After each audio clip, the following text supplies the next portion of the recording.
Hello mga Lodi Cakes! Isang mapagpalang araw sa ating lahat.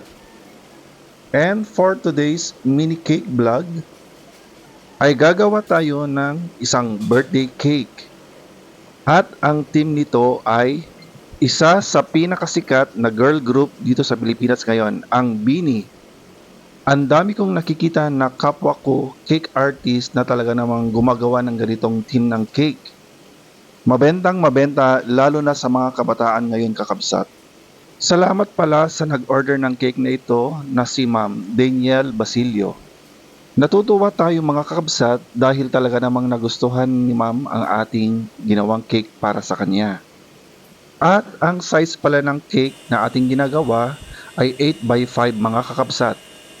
At meron itong dalawang flavors, ube tsaka vanilla.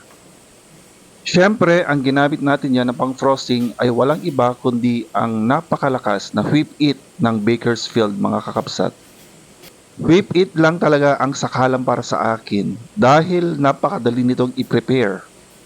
Pwede ka pang magdagdag ng mga flavorings dito. At siyempre, super stable ito pag ito talaga ang ginagamit kong icing ng aking mga cakes kakapsat. Masarap na, mura pa.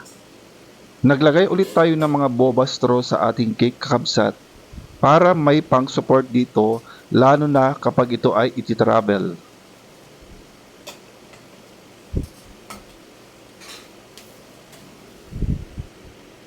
And sa puntong ito, naglalagay na tayo ng kanyang mga printable toppers and accessories. Siyempre, gumamit na naman tayo ng ating pangmalakasang cry-cut machine.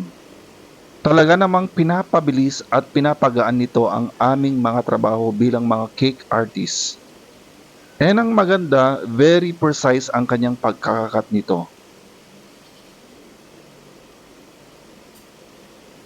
At sa part na ito, yung topper na dinidikit natin sa side ng cake ay naglagay tayo ng scotch tape sa likuran nito.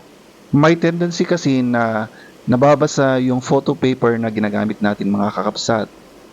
Naglalagay na tayo dyan ng kanyang iba pang mga decorations. Bale, kinulayan natin yung mga natirang icing natin mga kakabsat. Parang napakasimple lang tingnan ang cake na ito, pero sa totoo lang mga kakabsat, sobrang napakatrabaho din naman talaga niya. Sa mga gustong magpagawa sa amin ng cakes, mapakustomize man ito or hindi, pwede nyo po kaming i-message sa aming FB page na Mike's Cakes and Pastries o di naman kaya ay sa aking personal FB account na Mike Baita. So ayan mga kakabsat at malapit na tayong matapos sa ating ginagawang cake.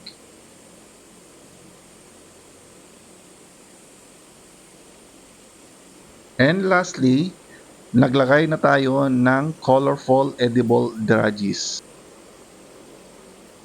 At heto na nga ang ating ginawang cake mga kakabsat. Thank you for watching. Bye!